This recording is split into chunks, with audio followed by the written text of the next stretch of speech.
नमस्कार मित्रांनो, पुन्हा एकदा नवीन एका व्हिडिओमध्ये तुमच्यासमोर येतो आहे. महाकाळ भैरवचं दर्शन घेऊन आम्ही नंतर पुढच्या प्रवासासाठी निघालो होतो आणि आता आम्हाला जायचं होतं रत्नेश्वर गणपती मंदिरामध्ये. आम्ही त्या ठिकाणी येऊन पोचलो आहे आणि मंदिरामध्ये प्रवेश करतो आहे. मंदिर तसं छोटंच होतं, गर्दी काही एवढी भरपूर नव्हती तिथे, त्यामुळे आम्हाला फटाफट जात होतो आतमध्ये. कारण एकदम सुटसुटीत मंदिर असल्यामुळे तिथे जास्त गर्दी होत नव्हती. आम्ही एका ग्रुपने आणि एका लाईनने चाललो होतो, कारण सर्वकडे महाकाळमध्ये सर्वकडे गर्दी तीच परिस्थिती होती उज्जैनमध्ये. फायनली आम्ही मंदिराच्या वरच्या गाभाऱ्याच्या इथं पोचलो आहे. गाभाऱ्यामध्ये अशी काही व्यवस्था नव्हती की एका लाईनने लोक जाशील अशी, जो तो असा झुंड करून चालला होता. त्यांना आम्ही पण लाईनमध्ये उभे राहिलो आणि गणेश मूर्ती बघण्यासाठी आम्ही लाईनमध्ये उभे राहिलो. माझ्यासमोर बघताय ती सिल्वर कलरमध्ये गणेशाची आवाढव्य अशी मूर्ती होती. तिच्याकडे बघून मन शांत असं होत होतं,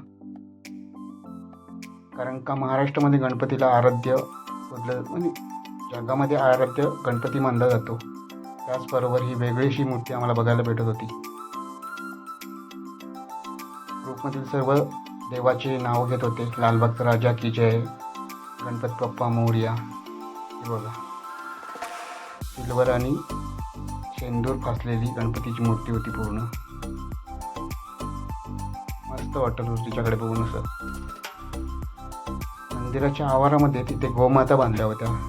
त्याचबरोबर आम्ही त्यांना सर्व खाणा घालून म्हणजे चारा घालून आम्ही त्यांचं दर्शन घेतलं.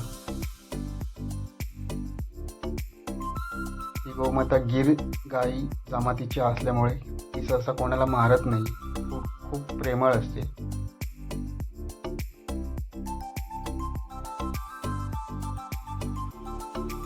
गाईला हे दुसरं आईचं रूप मानलं जातं, कारण ती सर्व गुण समृद्ध अशी असते. मंदिरामध्ये काही जास्त गर्दी नव्हती, त्यामुळे आम्हाला व्यवस्थित असं गोमातेचं पण दर्शन घेऊन त्यांना खाणं घालू शकलो आम्ही.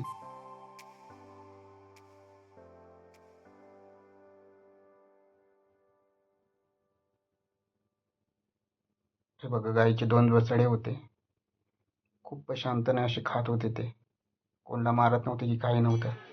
त्याचबरोबर मंदिराचा इकडचा थोडासा परिसर शूट करण्यामध्ये मी घालवला.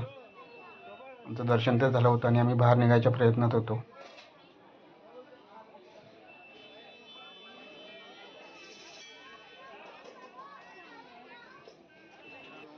मित्रांनो, हा व्हिडिओ कसा वाटला ते तुम्ही सांगा, कळवा. आणि जर तुम्हाला आवडलं असेल लाईक करा, सबस्क्राईब करा आणि शेअर करा.